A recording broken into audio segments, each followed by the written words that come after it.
Bonjour. Aujourd'hui, nous allons parler évidemment de la situation politique en France avec mes deux invités. D'abord, pour la première fois, j'ai le plaisir de recevoir Jérôme Begley, qui est directeur adjoint de la rédaction du Point. Et nous retrouvons Dominique de Montvalon, que l'on a déjà vu sur cette antenne à plusieurs reprises, Bonjour, qui est Bernard. éditorialiste, qui était au Parisien, Journal du Dimanche, entre autres.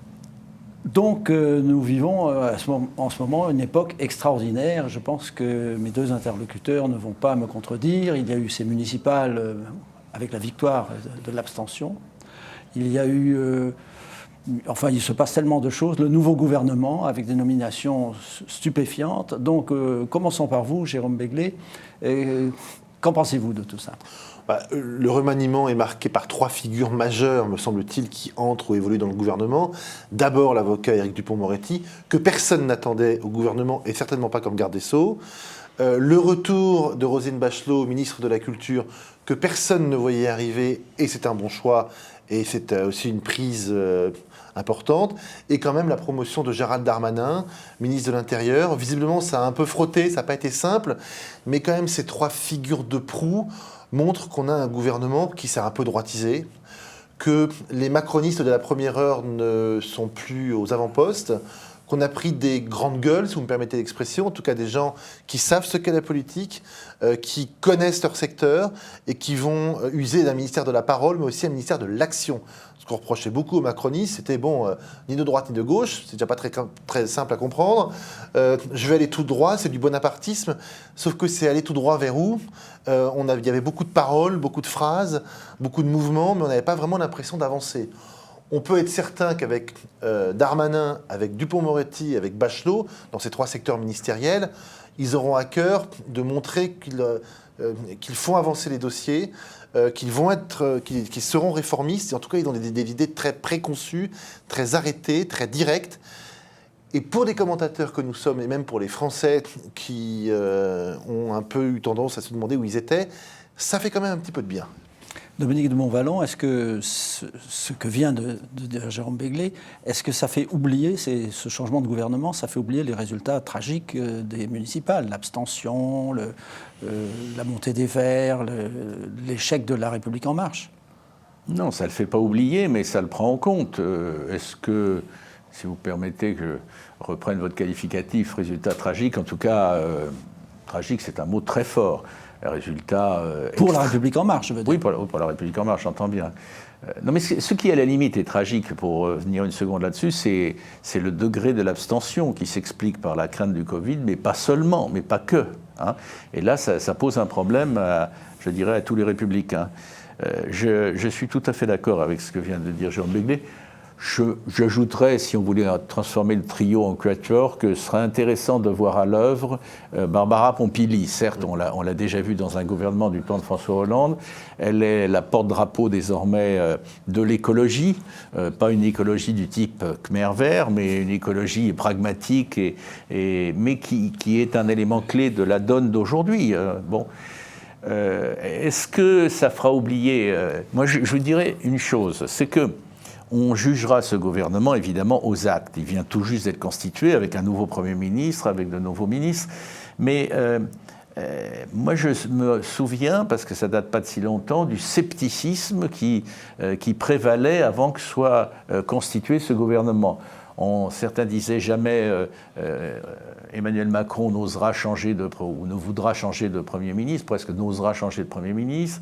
Ensuite, qu'est-ce qu'il va nous faire ? Il va avoir un jeu de chaises musicales, etc.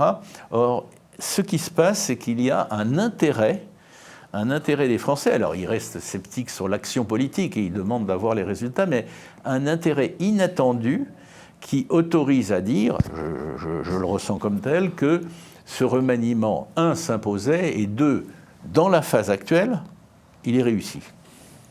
Jérôme Begley, peut-on dire que le fait d'avoir 72% des jeunes qui ne sont pas allés voter, si ma statistique est correcte, est-ce qu'on peut dire que, en plus des autres abstentionnistes, que les Français, d'habitude, ces élections municipales intéressent tout le monde, oui. Enfin, presque autant que la présidentielle. Là, ce n'est pas le cas. Que s'est-il passé ? Est-ce que les Français se détachent de la démocratie ?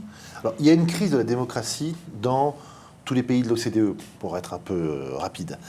Mais en France, il y avait une particularité, ou plutôt deux. Il y avait deux élections qui continuent d'intéresser les Français, la présidentielle et les municipales. La présidentielle, parce que qu'on le veuille ou non, le chef de l'État, le président de la République depuis 62, qui est élu au suffrage universel, c'est le premier des Français, donc qu'on vote pour, qu'on vote contre, on s'intéresse. Et il y avait la volonté et la conviction jusqu'à présent que le maire, c'était l'élu à portée de main, à portée d'engueulade, comme disent les maires eux-mêmes. Et on pensait, enfin moi je pensais que les 2 mois de confinement du Covid, où ces maires ont été très présents, quelle que soit leur étiquette politique, avaient un peu renforcé la confiance que pouvaient avoir en eux.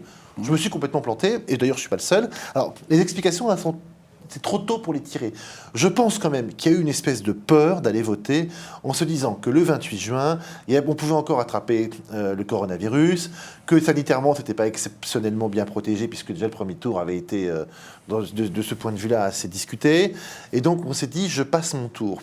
Mais ça veut aussi certainement dire que la crise de la démocratie, la défiance que l'on a à l'égard de ses élus, que le côté « on vote tous les ans en France », ce qui est vrai, mais à quoi bon? Parce que c'est les mêmes politiques, les mêmes têtes, les gens qui se refilent, ça a beaucoup joué. Ça, c'est extrêmement inquiétant.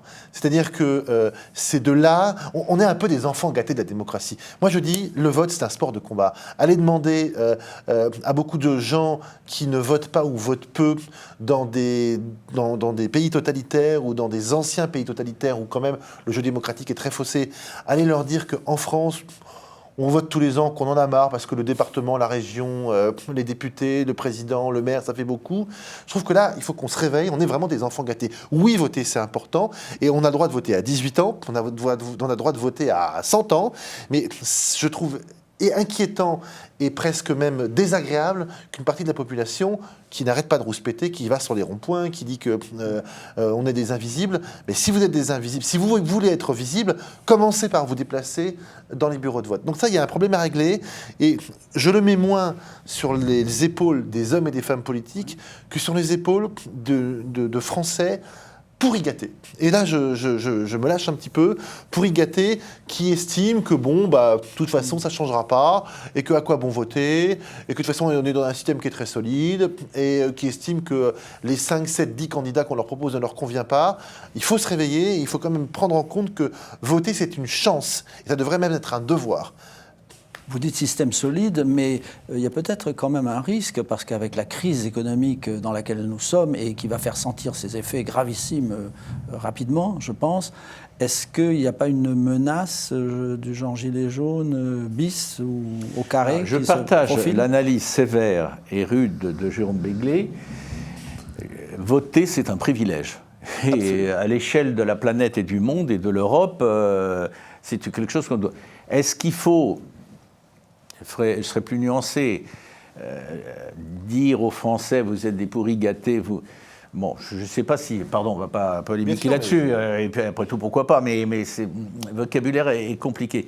Sur le Covid, d'abord, 2 choses. Sur le Covid, il faut savoir, on est là à Paris, on parle depuis Paris avec vous, et quand vous prenez les transports... Je dis juste ça...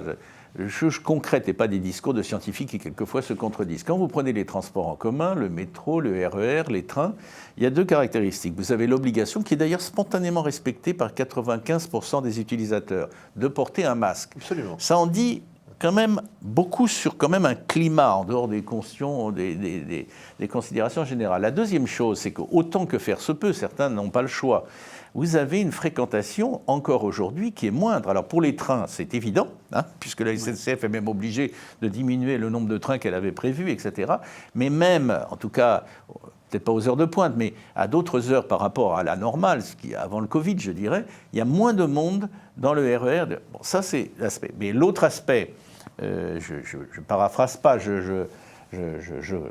j'apporte mon lot à ce qu'a dit...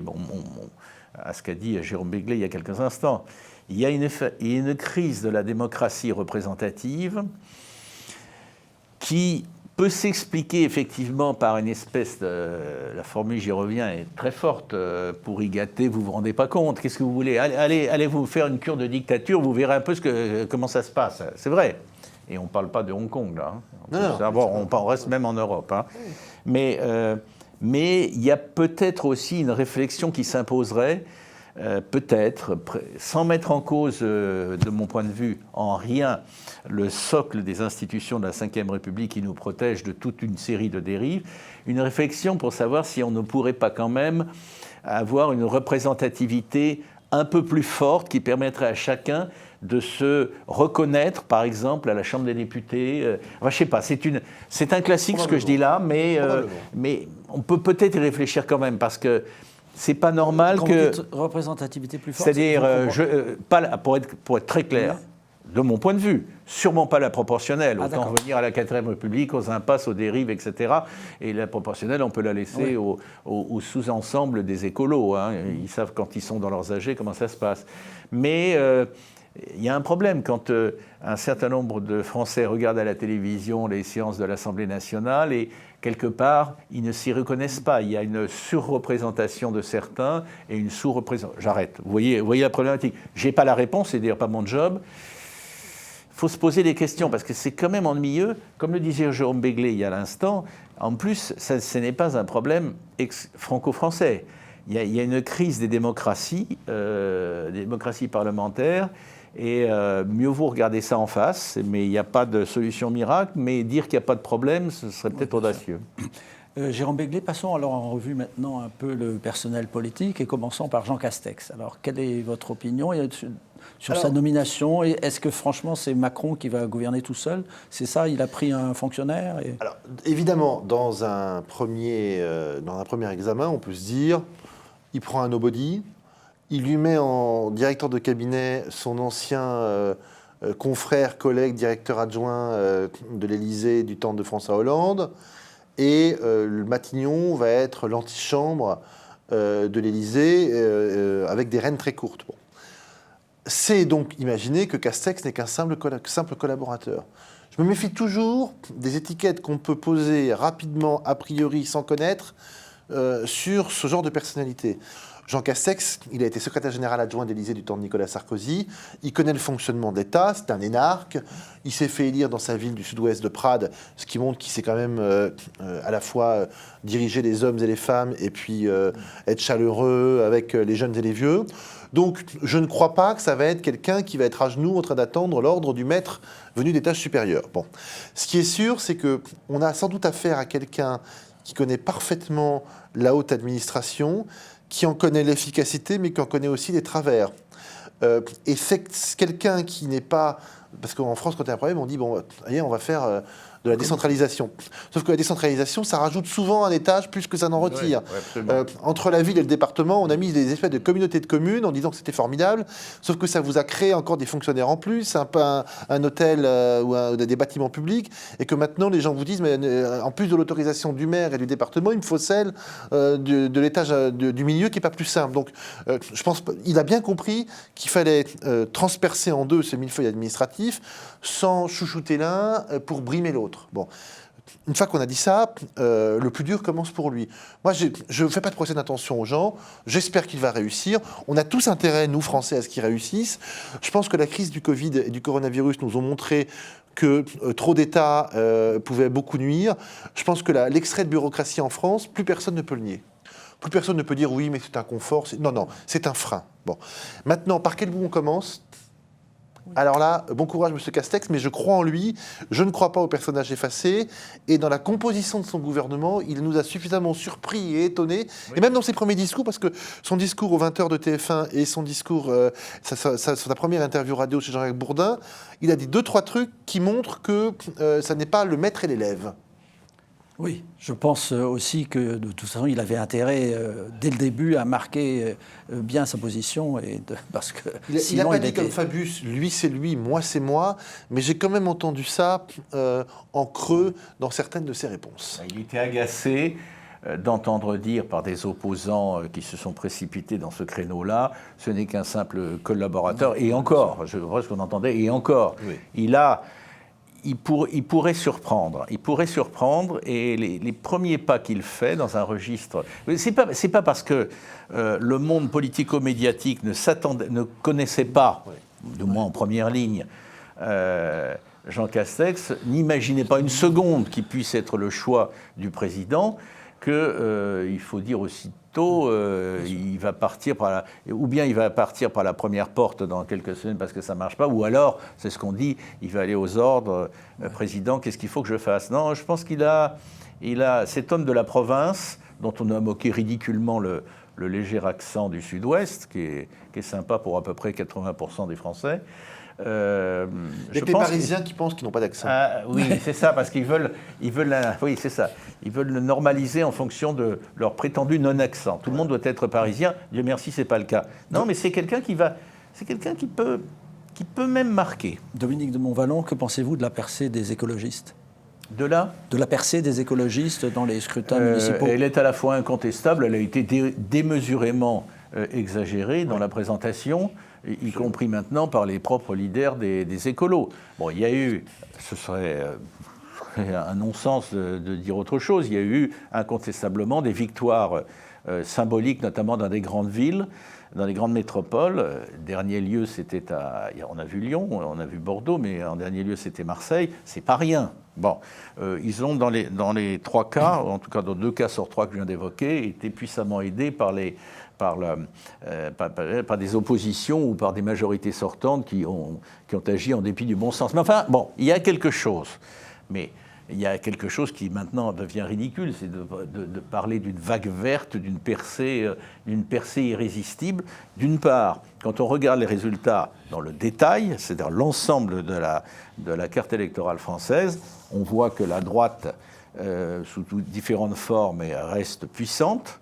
Elle manque peut-être de leader au sommet, mais en tout cas, elle reste puissante et ancrée. Le PS, sous cet angle-là, existe aussi, c'est vrai, et les écologistes sont ramenés à des victoires symboliques, spectaculaires, qui peuvent leur laisser entrevoir des succès à venir. Mais les premiers pas des écologistes sont préoccupants pour eux. Peut-être se rattraperont-ils, mais les premiers pas, on l'a vu pour Jean Castex, lui, il fait bien dans son registre, mais ça compte. Ils se querellent entre eux. Il y a déjà des rivalités pour dire qui va conduire en 2022. Et puis, on a quelques déclarations ici ou là, mieux vaut les oublier, mais complètement ahurissantes du maire de Lyon, même du maire de Bordeaux. Mais qu'est-ce que c'est que ça? Qu'est-ce que c'est? Non, mais tout écologiste qu'il soit, prenons le maire de Lyon, j'espère qu'il a quand même compris qu'il est aujourd'hui représentant des écologistes qui l'ont porté sur fond de grosse abstention à la mairie de Lyon, mais qu'il est le représentant et l'élu de tous les Lyonnais, et même au-delà.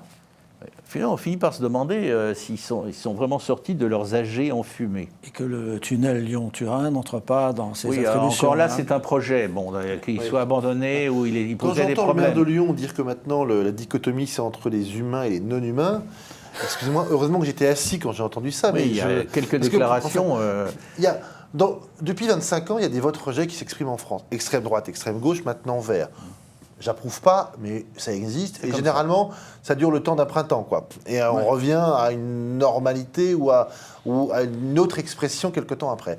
Là, donc, il y a une dizaine de grandes villes de France qui sont tombées chez les Verts. Bon, moi, je fais de la distinction. Il y a des Verts à peu près ouverts, compréhensifs. Il y en a, tout à fait. Oui. Et il y a ceux, effectivement, à Grenoble, à Lyon, à Bordeaux, où le maire de Bordeaux qui dit en gros que la ville doit être entièrement végétalisée, qu'il n'y aura plus de voitures.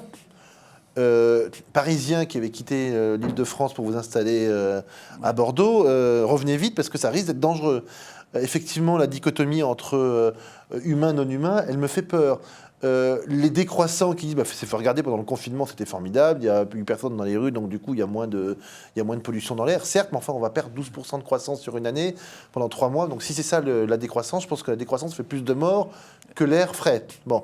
Alors, après vous avez... On a même l'idée de limiter le nombre de vols aériens par personne. Enfin, bref, de dire que en fait, les destinations domestiques, comme on dit en France, si vous voulez faire Paris-Nice, vous devez le faire en train et pas en avion, ou Paris-Bordeaux, vous devez le faire en train et pas en avion. Écoutez, moi, si j'ai envie de prendre l'avion, quelle loi m'en empêcherait? Bon. Et vous avez des Verts un peu plus pragmatiques. Oui. Martine Vassal, à Marseille, a été battue, mais celle qui a été élue, Rubirola. Madame Rubirola, s'est alliée avec une partie de la gauche et visiblement a mis un peu d'eau dans son vin, si je puis dire, sur son discours vert. L'élu de Strasbourg a compris qu'à 30 ans, elle n'était pas forcément taillée pour diriger une ville comme ça, et elle prend comme adjointe Catherine Trottmann, vieille routière de la politique, qui a été elle-même maire de Strasbourg et qui va certainement être un peu plus ouverte.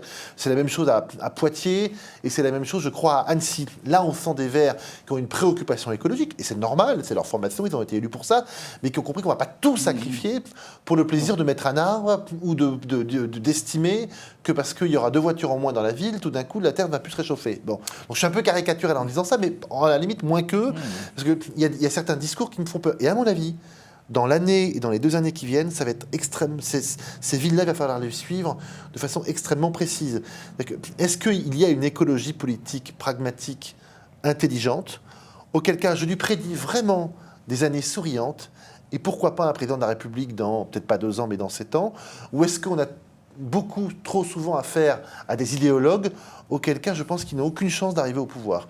Est-ce que c'est l'exemple allemand, où quand même les Allemands ont réussi dans des coalitions grosses ou pas grosses à rentrer au pouvoir, et en plus à avoir un discours qui est allé de plus en plus de la gauche vers la droite, je caricature à peine, ou est-ce qu'on va avoir affaire à des gens qui vont camper sur leur position, sous prétexte de plaire à une espèce de petite cohorte, mais qui vont vite être chassés des exécutifs locaux et nationaux? Il y a même en Allemagne, alors le grand prêtre, mais je dis ça sans ironie parce que je le trouve plein de bon sens aujourd'hui, la plupart du temps, c'est Daniel Cohn-Bendit, qui avait été récusé par les Verts français, il faut bien avoir... Qui est très lucide. Oui, alors justement, il est très lucide. Il leur a plusieurs fois, depuis quelques années, cité un exemple, toutes choses égales par ailleurs, la France n'est pas l'Allemagne réciproquement, mais le cas des Verts allemands pragmatiques. Alors, je donne un exemple, mais ce n'est pas pour dire que c'est la critère absolu, ça peut se passer autrement.